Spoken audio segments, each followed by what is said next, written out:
Fight Club is obviously a deep movie that covers many, many topics, but something that kind of goes overlooked is that it's a movie about how people end up in cults.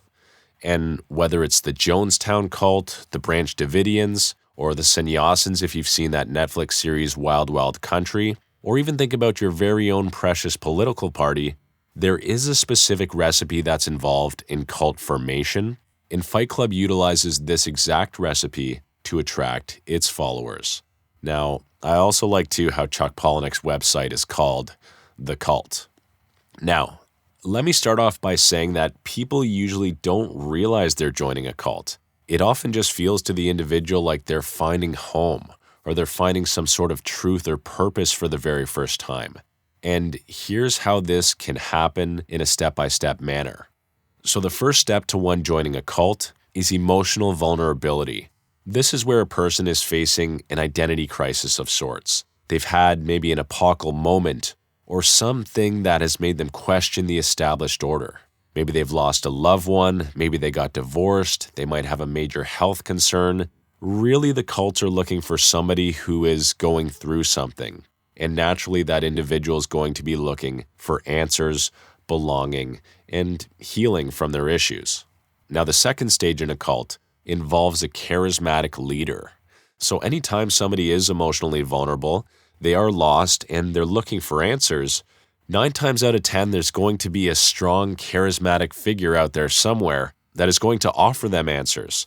Now, whether those answers are right, that's kind of a gray area.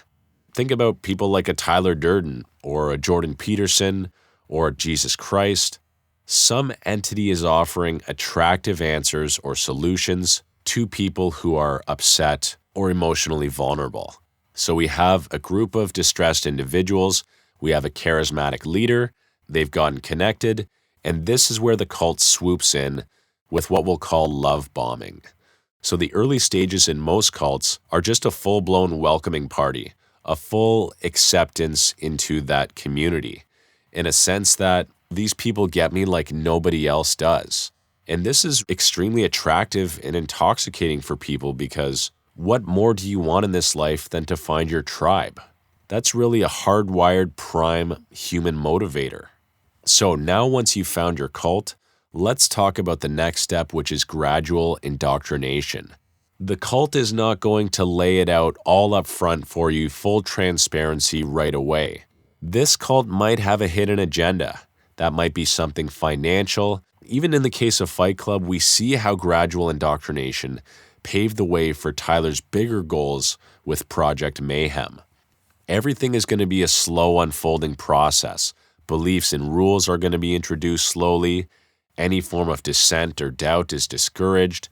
And again, it's all tiny steps that are barely noticeable. Now, very gradually, these tiny steps are going to be a segue into their next phase, which is more or less their revelation of their true intentions. And their main weapon to do this segue is creating an us versus them mentality. So now the cult's going to build walls, sometimes literal walls, between the cult members and the outside world. The cult leader's going to be preaching how they're out there to get us, whether that's media or corporations or some scapegoated group or just non-cult members in general. They're going to brand them as enemies and unenlightened individuals who are a threat to the cult's very existence. Now that that threat is in place, this is where the loss of autonomy is going to occur. Because there's another threat, now the cult needs your full cooperation and dependence.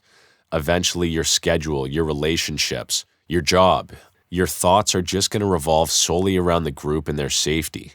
You might surrender your finances. You might cut off the outside world entirely, your friends, your family. You might even change your name. And once this happens, typically individuals are in just way too deep to get out even if they wanted to.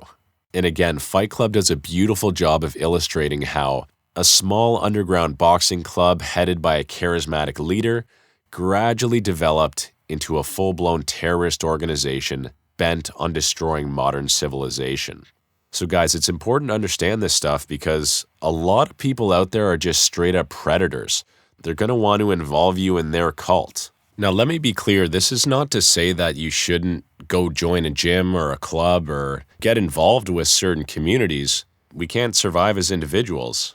It's just obviously there's a line, right? If a community wants to take over your life and take over your finances, that's not good. Anyways, guys, I really find it just interesting that most of Chuck Palahniuk's books involve cults of some sort. Let me know what you guys think about this breakdown in the comments below. Like the video, subscribe to the channel, all that good stuff is much appreciated, and I'll see you next time.